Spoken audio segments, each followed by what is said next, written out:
नमस्कार जय जगन्नाथ स्वागत करमर एक नुआ भिडियो को आज हूँ मटन आलू मारपिट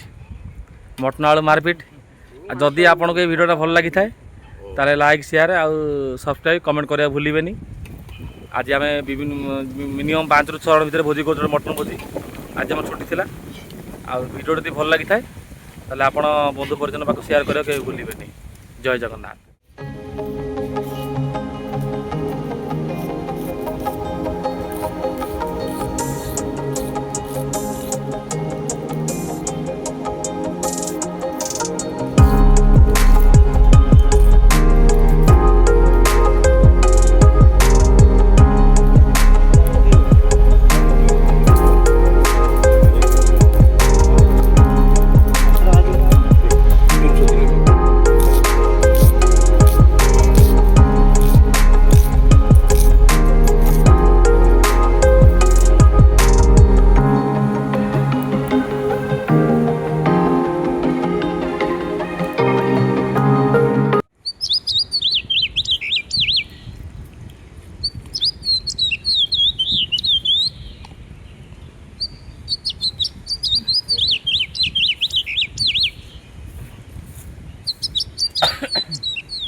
आराम से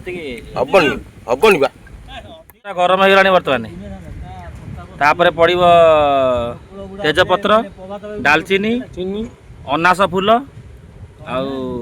किछि मात्रा सुगार तापर पियाज बर्तमान भजा हम। आज हूँ बुधवार गोटे भल दिन आब आज मटन आ जीरा राइस चावल ता सहित सालटा आज गोटे भोजी चीनी पड़ी पूरा नाली कलर पाई ना चीनी पड़े डालचीनी अनास फूल गुजराती लवंग आ तेजपत्र बर्तमान पड़ा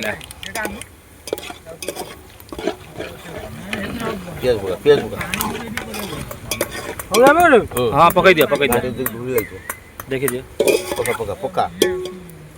पियाज बर्तमान भजा है जो पर्यटन पियाजटा ब्राउन रंग न भल कि रगड़ी रगड़ी या दरमरा कर बर्तमान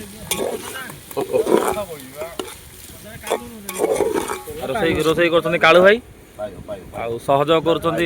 नना जहाँ ये महत्वपूर्ण कम जोग दे आम पाखे माने पाखे आम आज ऋणी हो गलु महत्वपूर्ण कम जोग दे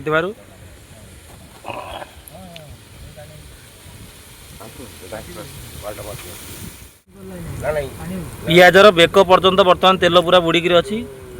जो पर्यंत से सुना कलर न हो सेमती घाटी घाटी दरमरा करने को पड़ो भल कि दरमरा कर सारापर मसला होपर जहाँ जहाँ प्रोसेस अच्छी मुझे देखी जो मैंने नुआ व्यूअर्स आम चैनल को सब्सक्राइब लाइक आउ कमेंट करने को जमा भूलिए नहीं।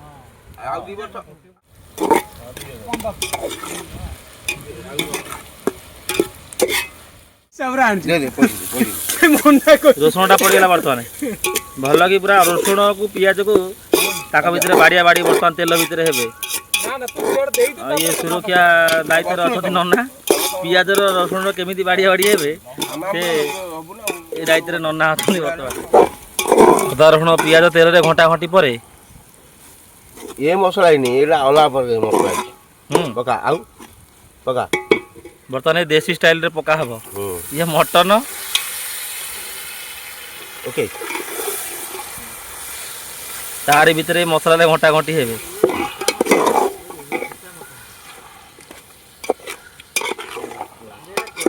ना ना ठीक है थाउ ठीक है थाउ नहीं घाट के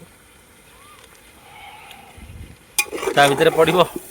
लंका गुंड एटा हम देसी रोसई बर्तमान आमर ये टेक्निक टिके अलग प्रकार ये निंजा टेक्निक रोसई ता भितर पड़िबो हळदी बर्तमान सीए सही मसला भितर घंटा घंटी मटन हम कोला रस एटा कोनी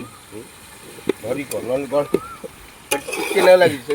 ये घंटा घंटी ठिका दिया है बर्तमान टुलू भाई को तो लेंती काट माने छोटे काट हां बुझे घाटी घाटी मसला को मटन को पूरा बाड़िया बाड़ी कर दियो तापर देखा अछि कोन हबो मसला पर रसा रसी ऊपर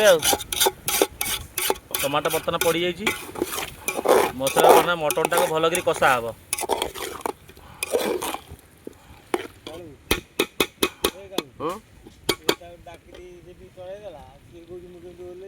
बर्तमान आलू पड़ जाइए मटन रे कंचा आलू पड़ जाइए आ मटन कला गोटे कथा मन रखिए केबे आलूटा को तेल रे भाजबे नहीं आलूटा को पूरा कंचा आलू मसला पूरा भल संपूर्ण भाव में कषेबे यहाँ समस्त आम ओडिया भाई भौणी मैंने जानी मटनटा से हिसाब से करेंगे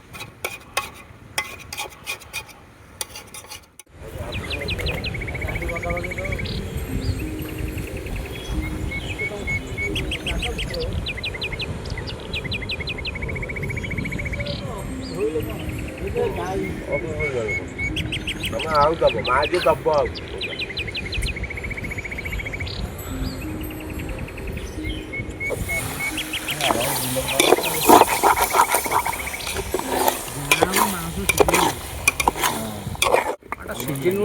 मटन आलू भितर पानी पशिकी से बर्तमान 3 जण बाड़िया बाड़ी किए क्या सीझे बर्तमान लगी ये सीझेबार दायित्व नहीं आम कालू भाई सहयोग कर टुलू भाई आपण मैंने सपोर्ट करते आमको आम यूट्यूब चैनल को लाइक शेयर कमेंट आ सब्सक्राइब कर भूल ना जमा भी भूल तो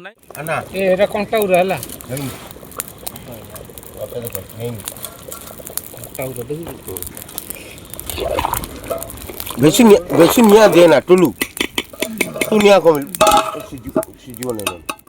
आम भोजी माने भी आई ये तो ना राका तो ना डाकू राका डाकू एला मिलू एड़ा स राका डाकू मिलू एड़ा स आम भोजी रे तुम मान को स्वागत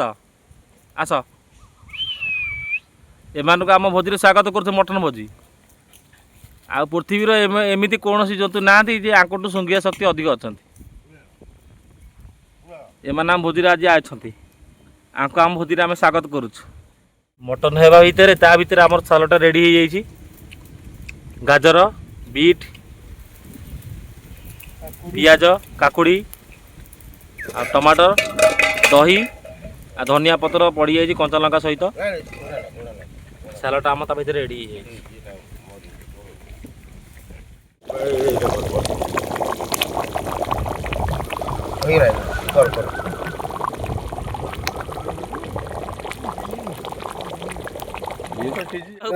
मटन बड़ा चली मटन बड़ा बर्तमान चलुची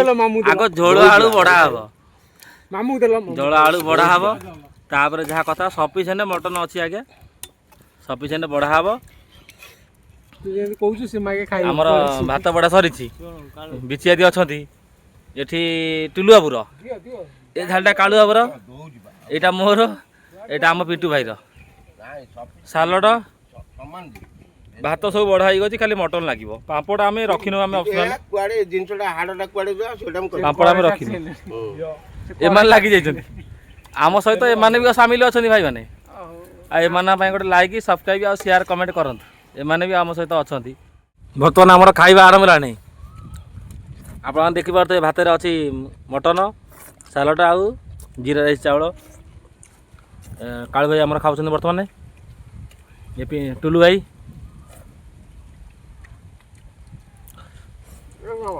ଟିକେ ଆପଣମାନେ ଜାଣିପାରୁଥିବେ ଏଇଟା ମୋ ଥାଳି ଅଛି ଆଉ ମୁଁ ତ ଉଠିକି ଭିଡ଼ିଓ କରୁଛି ଆଉ ଏଠି ଅଛି ପିଣ୍ଟୁ ଭାଇ।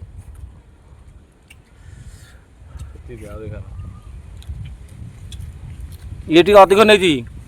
ବଡ଼ ପେଟ ତ ଆପଣମାନେ ଜାଣିପାରୁଥିବେ। ମଟନ୍ଟା ପୁରା ବଢ଼ିଆ ଲାଗୁଛି, ପୁରା ସଫ୍ଟ ଲାଗୁଛି। ଆଉ ଯେଉଁମାନେ ବି ନୂଆ ଭିଉର୍ସ ଆମ ଚ୍ୟାନେଲକୁ ଆସୁଛନ୍ତି ଆମ ଚ୍ୟାନେଲକୁ ସବସ୍କ୍ରାଇବ୍ କରନ୍ତୁ, ଲାଇକ୍ କମେଣ୍ଟ ଆଉ ସେୟାର କରିବାକୁ ଭୁଲନ୍ତୁ ନାହିଁ।